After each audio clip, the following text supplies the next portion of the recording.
Hello, everybody. Welcome back to another episode of YHBTV. There's something wrong here. Sharon's missing. It's just me today. Sharon is headed out on a road trip and a little bit of vacation, which she very much deserves. Um, and so it's just me. You just get me today. It's kind of like a live video podcast, I guess. I don't know. Anyway, for those of you who are brand new to YHB TV, I'm Isaac Watson, co-director of Academy of Handmade. And YHB TV is your handmade business television, a weekly series dedicated to helping you navigate all things hashtag maker life. Each week we tackle a topic that we think gets a little bit deeper into what's really going on in your business. And today in particular, we are talking about hiring help and specifically the ABCs of hiring help. This is something that's been on my mind a lot because I actually just hired a VA, a virtual assistant, to help me out with a whole bunch of things just because my life and my work has become so crazy.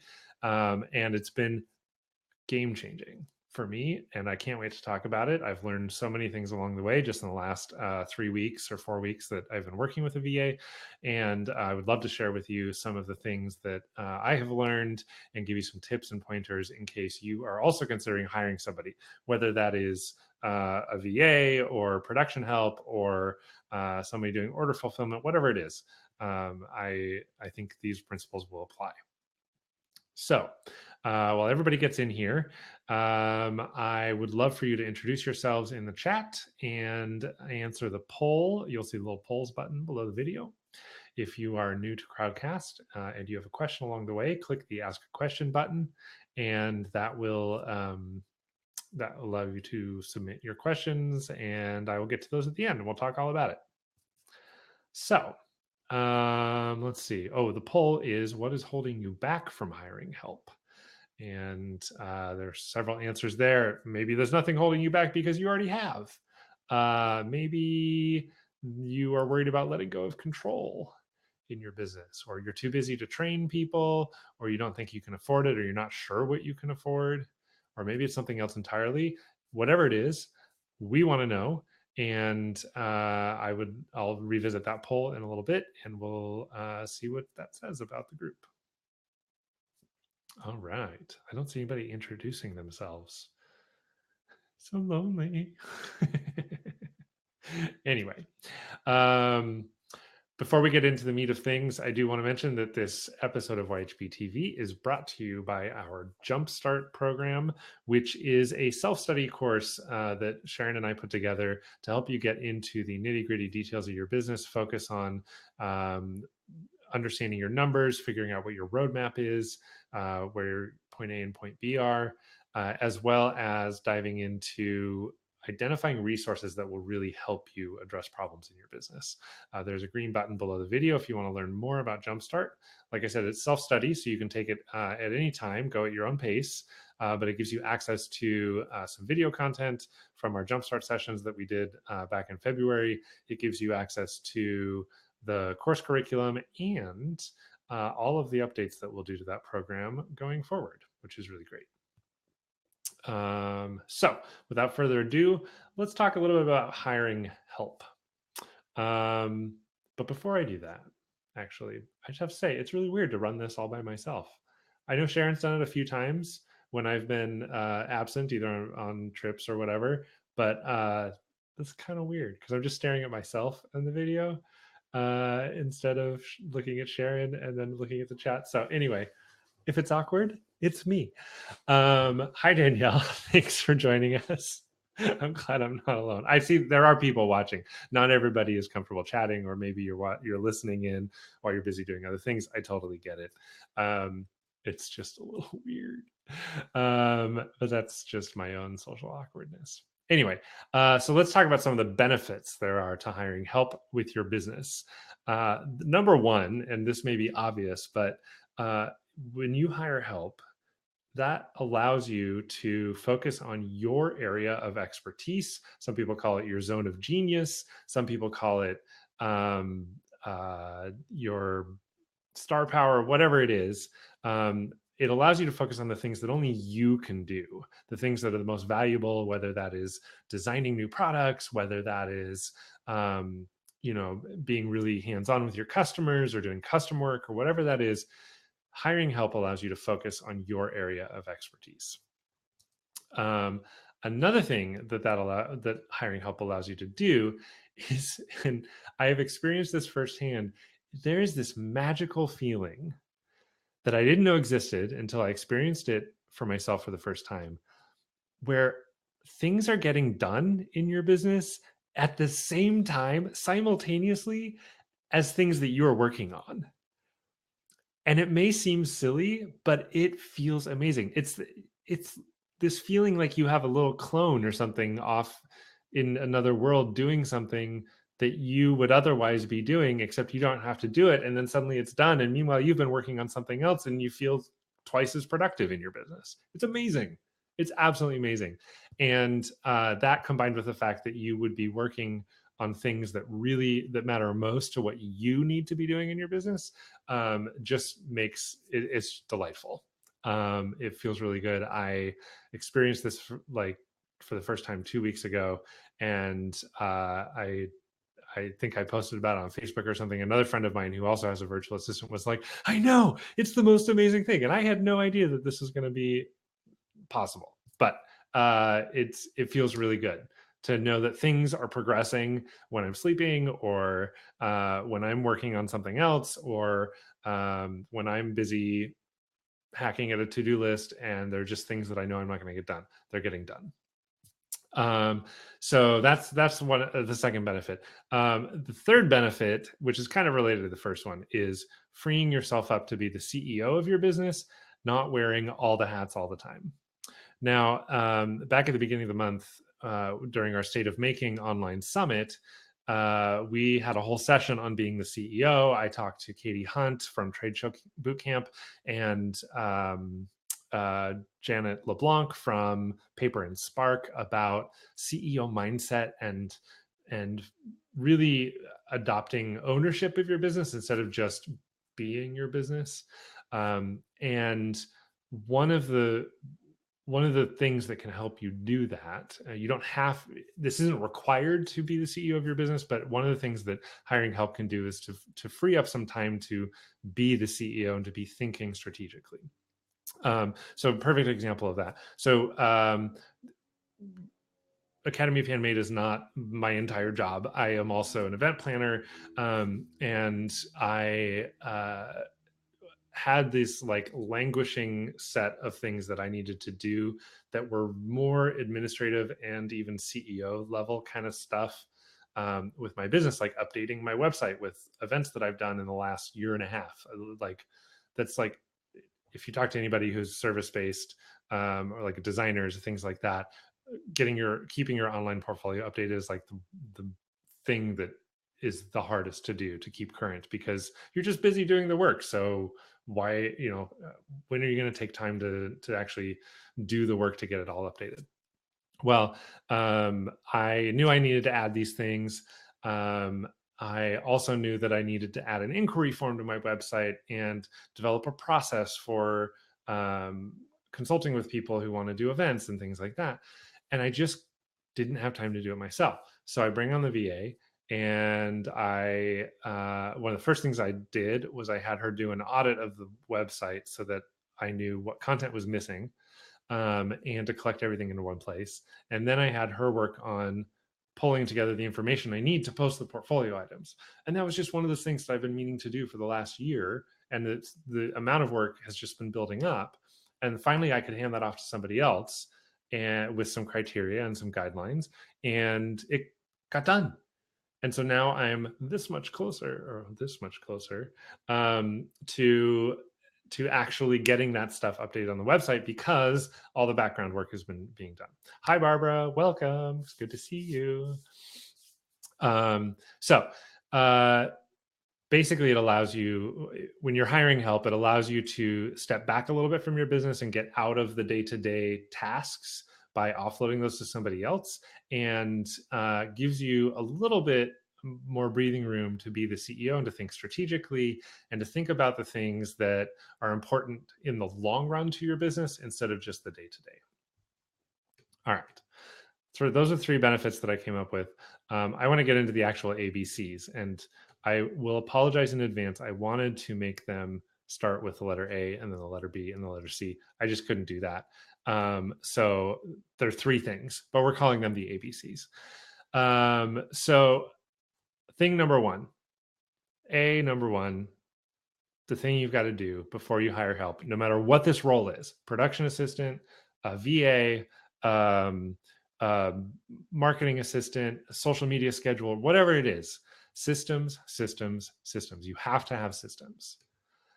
And I know that that's one of the harder things to develop, especially if you've been doing everything on your own, but you have to have the systems in place. So that means that you need to document your process.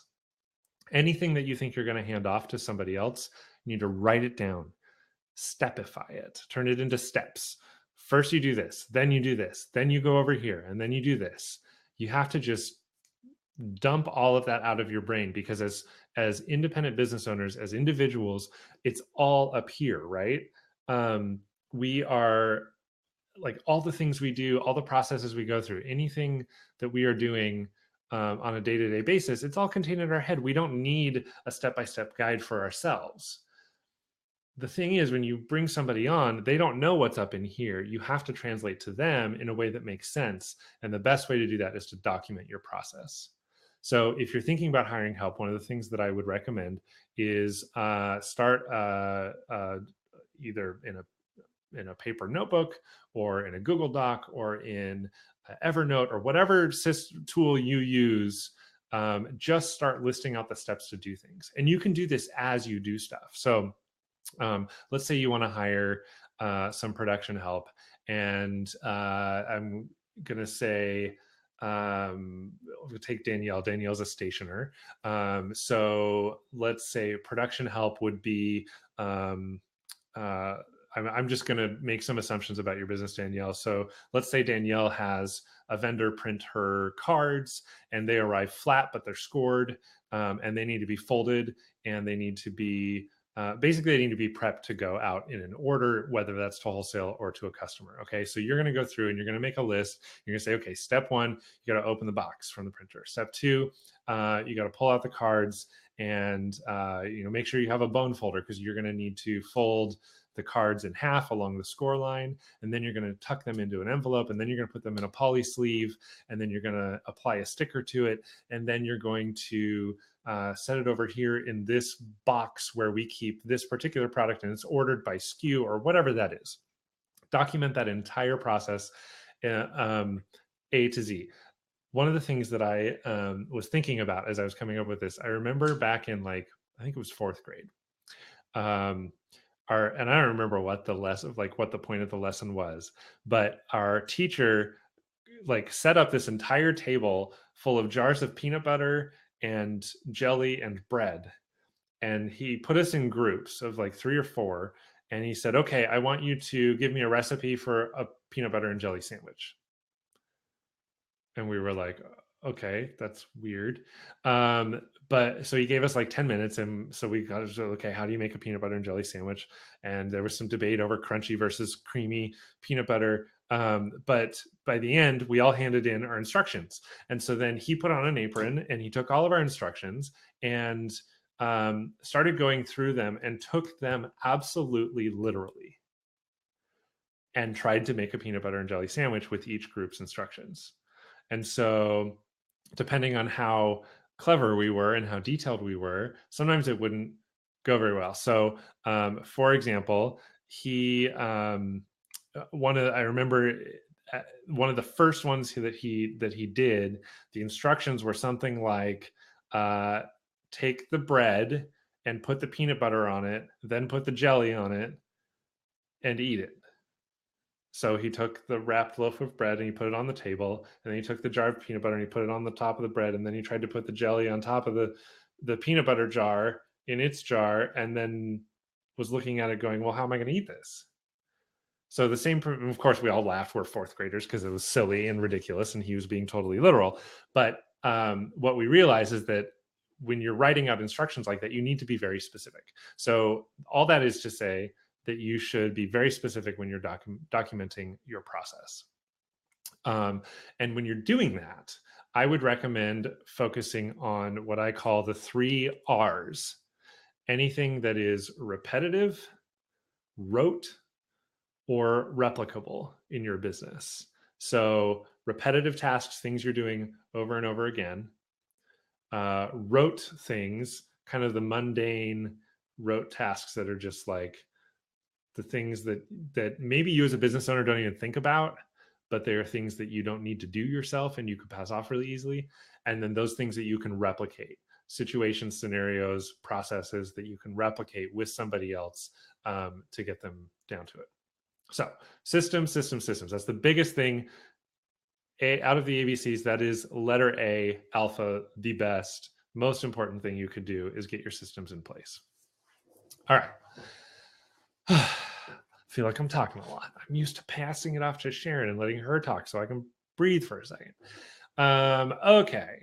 So ABCs. A is systems. B, have a defined list of duties and rules. So when you are getting ready to hire someone, you kind of need to write up a job description. Now, it doesn't need to be it doesn't need to be like a formal, like something you'd apply to for a real job with a resume and a job application, things like that. But you do need to have a good sense of what things you need your employee or contractor or VA or whatever it is to do to help you. And you need to know that in advance, because if you don't know that in advance, you're not going to know who to hire. So one of the things I did, I thought about hiring help for about 6 months, I think, before I finally did. And for a lot of reasons too. I wasn't sure if I could afford it. I wasn't sure if I had enough work to offer. I didn't know how to train someone. All of the reasons that are in the poll. Go take the poll, please. So what I started doing as I was trying to figure out, okay, can I hire an assistant to help me with some things? I just started a running list and I called it potential assistant tasks. And every time I encountered something over the course of 6 months, while I was thinking about whether or not I should do this, I would go in and write it down. I started an initial brainstorm. I came up with like 6 or 7 things. And then once I got my brain churning on it for a little bit, then it kept churning on it in the background. And so I'd encounter something, I'd be like, oh, I need to set up some templates in Airtable to capture this, and this information. I don't need to do that myself, but an assistant could help me develop that system. So I add that to the list. Okay. I need to do these website updates. That goes on the list. I need to do, or something else that an assistant could help me with is researching venues for events, right, in other cities, because I don't know where all the venues are. There's no like single database where an event planner can go and plug things in. Oh, I wish. So that's another thing that an assistant could help me with, is doing that research. I could have an assistant help me try and find new clients, like all these kinds of things. I made this whole list. And that way, when I was getting ready to actually hire someone, I went back through that list and said, okay, what are the most important things? What are the most consistent things that I could have an assistant do? What are the most common things that I could have them do? And that helped me identify, okay, do I have enough ongoing work? Am I looking for someone just like right in the moment to help me do a bunch of stuff and then leave? Things like that. So define that list of duties. And then when you actually do get to hiring somebody, rules and communication are everything. So when I first started with working with my virtual assistant, we were on a call, and first of all, we set up a weekly check-in because she works remotely. I'm working from home, and so we need to check in on things. And even though we do a bunch of stuff digitally, it's nice to just talk through stuff and hash things through. So we set up a regular check-in to communicate.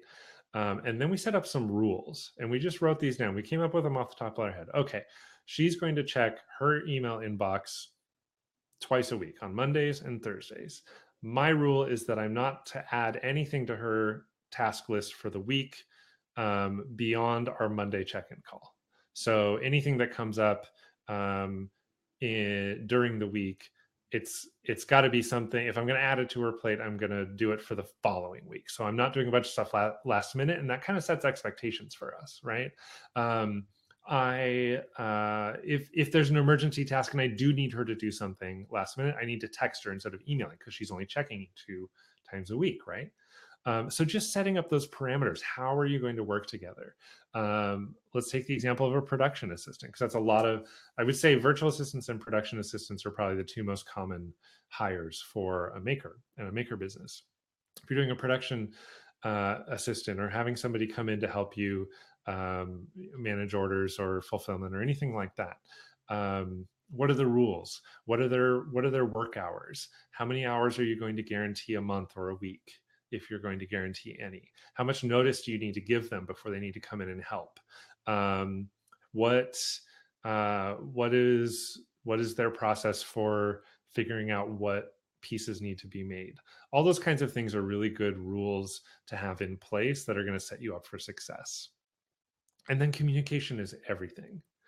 Keeping open lines of communication is key. Asking questions, not being afraid to ask. Like I encountered, I was like, oh, this is the thing. I don't know if she has any experience doing video editing, but I need like just some trimming to be done on these videos. Can you do this? And she said, yeah, I can totally do that. Send it over my way. So I did. Great. Not something I expected to have her do, but that's something that she can do. And so that took it off my plate. Just keeping communication and keep things going, checking in regularly. Those are all helpful. Okay. So ABCs of hiring help. A is systems. B is having a defined list of duties and rules for working together. You can also set up, I should say, and I highly recommend this, a trial period, either 30 days or 90-day window, kind of like, when you go get a new job, you have like 90 days and either party can leave without any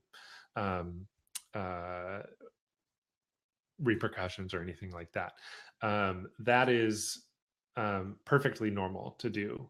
Especially if you're working with a virtual assistant. That allows you to make a smaller commitment up front without having to say, oh, I'm hiring you for 3 years, or I'm expected to keep you on board, and then you can adjust from there. All right. So the third thing, and this is going to get a little sticky, and you might have some questions about this, is how you can know what you can afford. I think one of the big things that comes up as makers and other independent business owners try to hire help is they're like, I don't know what I can afford.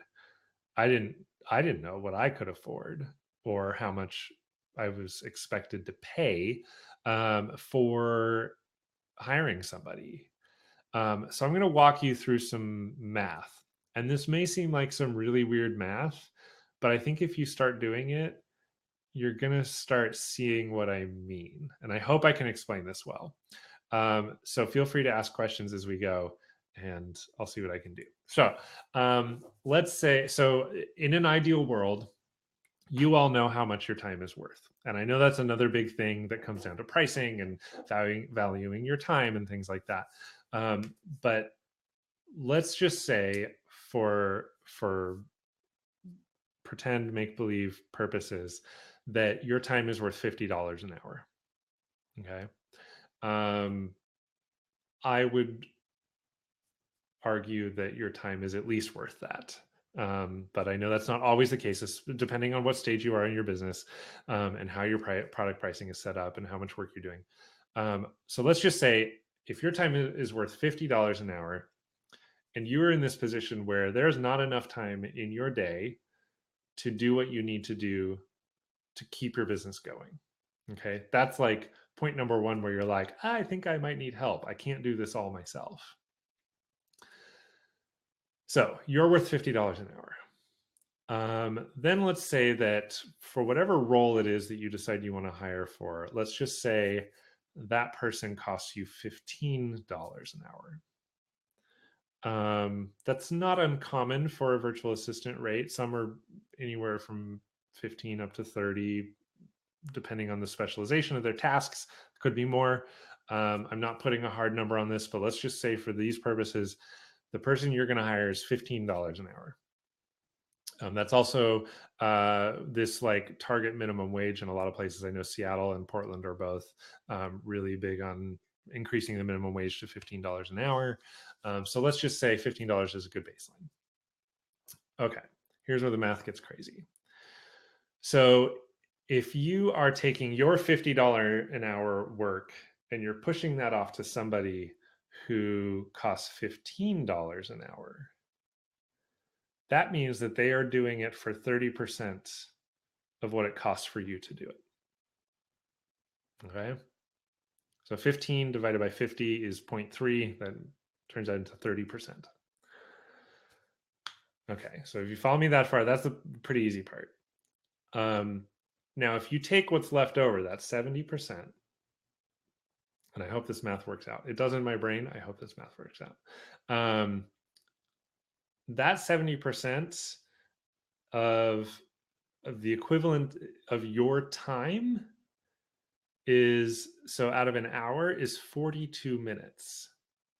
So basically you are moving, let's say your assistant is being paid $15 an hour. They work for an hour. That's only taking up at $15, that their 60 minutes is really only 18 minutes of your valued time, which means there's an extra 42 minutes of time for you to focus on the things that are worth $50 an hour. Does that make sense? Tell me in the chat if that makes sense. If that doesn't make sense, I'll try and explain it some more.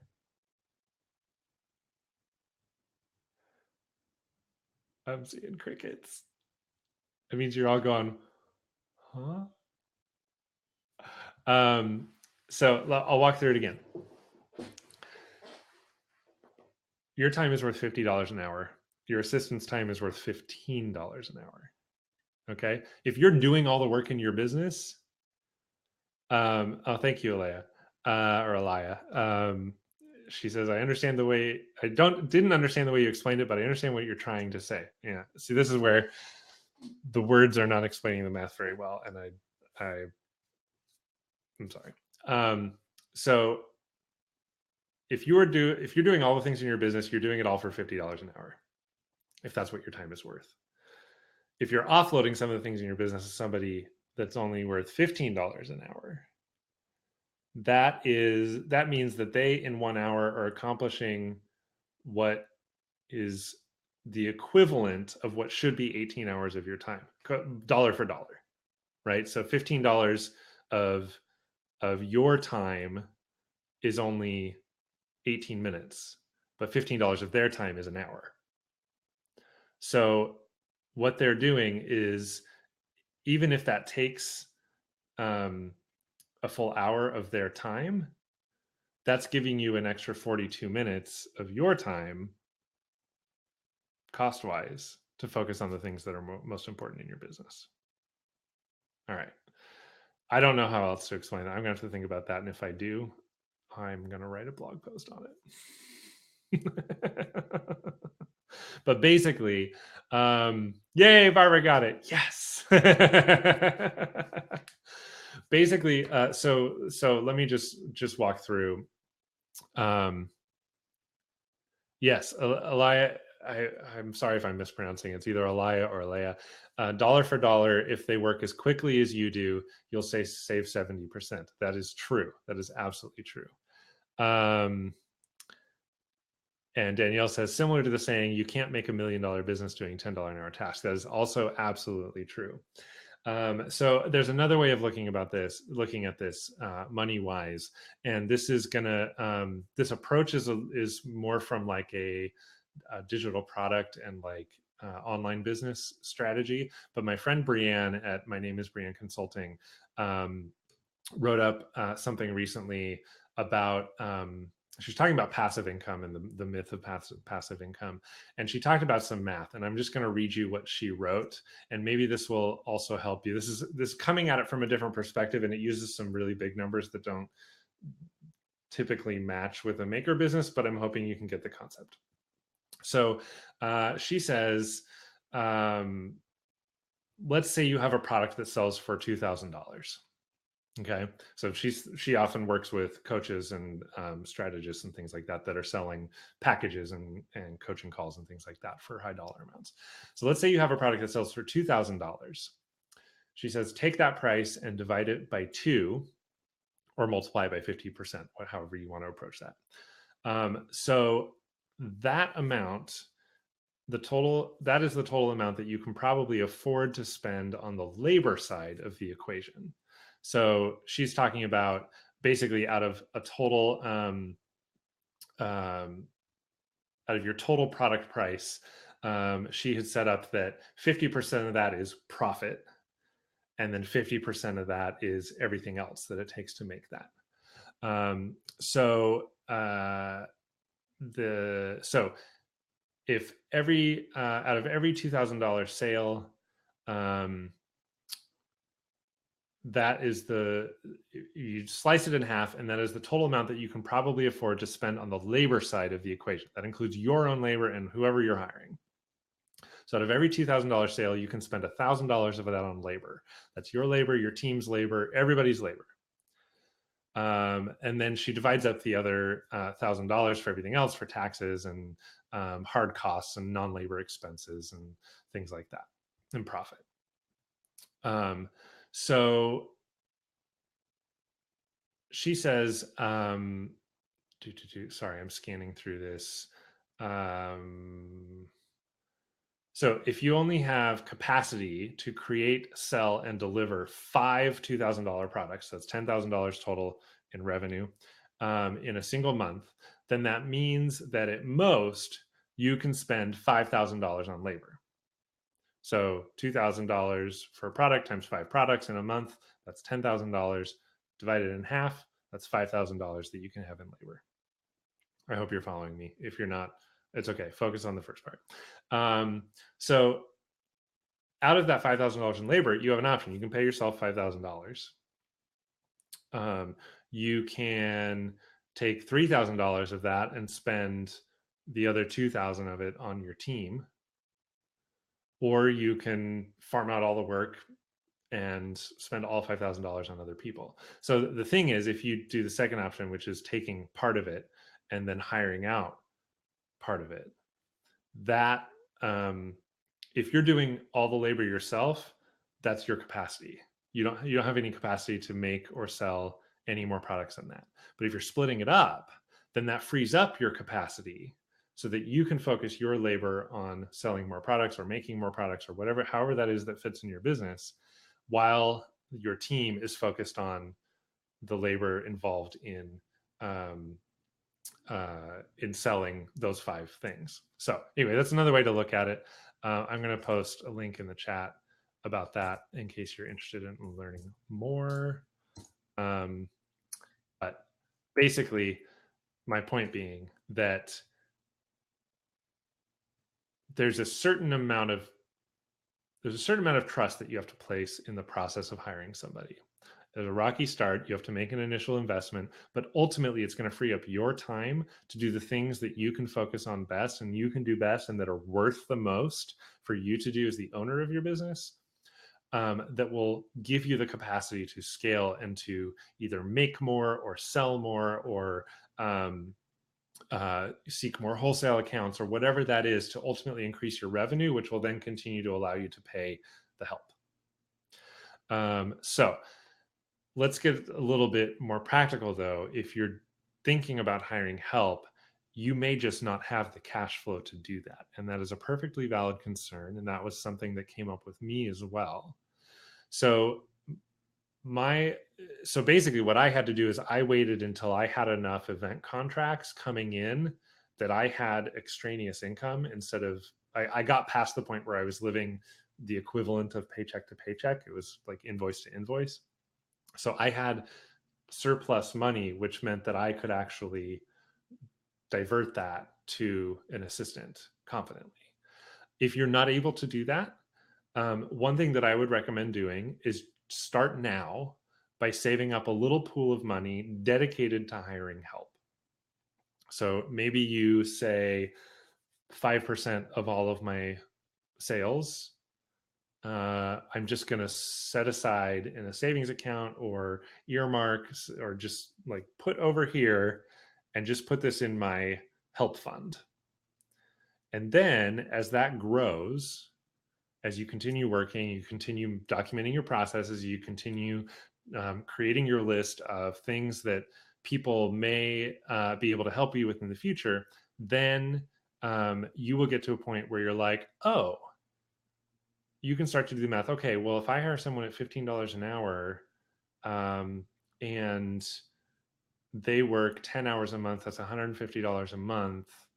For 3 months, that's at $450. I have $450 saved up. I have 3 months worth of assistant fund or help fund that I can feel confident starting with to pull from as my funding to be able to hire someone. And then if you have a 90-day trial period, you can dive into the or you can use that to evaluate and decide whether this is worth it for you, whether this is translating into enough sales to continue paying them. So that's just another way of doing that. And I'm glad, Barbara, you love the help fund idea. I love it. You should definitely do that. I would recommend you always be saving in your business, even just a little bit. 5% is a good starting point.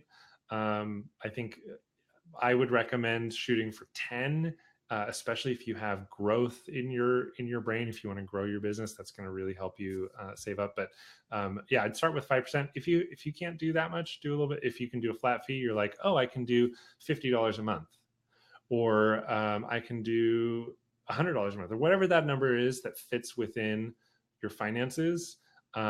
Set that aside and use it as a help fund. And then use that time while you're saving to develop the processes and do all the other legwork that you need to do before you actually hire someone. Okay, I'm rambling on and on and on and on. I've gone way over time.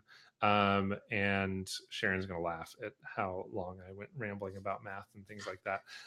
So that's basically all I have to say. So I'm going to check in on the poll real quick and see what y'all said. Up, and there it is. Okay, so somebody already hired someone. And I hope that you either resembled all the remarks that I shared and the process you went through in hiring help, or maybe you learned something too. But the vast majority of you said you can't afford it or you're not sure if you can afford it. So I hope that the weird, funny math that I tried to explain and maybe failed, that helped kind of illustrate the process for calculating what you can afford, or how you can get into a position where you actually can invest a little bit into hiring help to try it out. And yeah, so I don't see any questions yet. I've already answered one from Barbara, which is great. But if anybody else has any questions, you better throw them up in the chat or in the question area now. And I am happy to answer them. And of course, if you want to go back and listen to me stumble over math explanations, again, you can always watch the replay because that's obviously is what all you want to do with the rest of your afternoon. Anyway, all right. Well, thank you everybody for tuning in. To recap real quick, the ABCs of hiring help are systems, having a defined list of duties and rules once you start working with somebody, and doing the math and figuring out how you can afford to bring someone in to help. I will say one thing that I forgot to put in my notes that I wanted to mention is more of just a logistical thing. When you actually get to that hiring process, do make sure that you check your local and state guidelines on independent contractors. A lot of people start by hiring independent contractors because you don't have to worry about payroll. You don't, especially if you're working with a virtual assistant, they're working on their own. But if you're in particular looking to bring on an independent contractor to do production help or fulfillment or things like that, make sure you double check with your state regulations to make sure you're complying with their requirements for an independent contractor. For example, the state of Washington is very particular about what qualifies as an independent contractor, and they will come after you if they get wind that you might be paying someone as an independent contractor who should actually be paid as an employee. So there are lots of resources online for that. Just take some crafty Googling to figure out what applies for your situation. So, all right, I'm done yakking on and I'm about to go hoarse. So thank you everybody for joining us today. Next week, I will be back again. Sharon will still be on vacation, but I will have a guest, which means I won't be awkwardly staring at myself at the computer screen for the whole time. We're going to have a check-in with Kylie Fator, who is the maker and co-owner of Period 6 Studio in Golden, Colorado. So she's a shop owner. She also makes things on her own. She opened her shop with her mom back, I would say, a year and a half ago. And we actually had her on a special Ask Me Anything session. Her and Rosalie Gale came on to talk about what it's like to run a brick and mortar shop. And we're just going to do a little check-in with her. I say we, I mean I am going to do a little check-in with her and just have a quick little chat about what it's like to run a brick and mortar, how the landscape has changed in the last year, progress in her business, things like that. So make sure you tune back in for that. And with that, I will bid you adieu. Bye, everybody.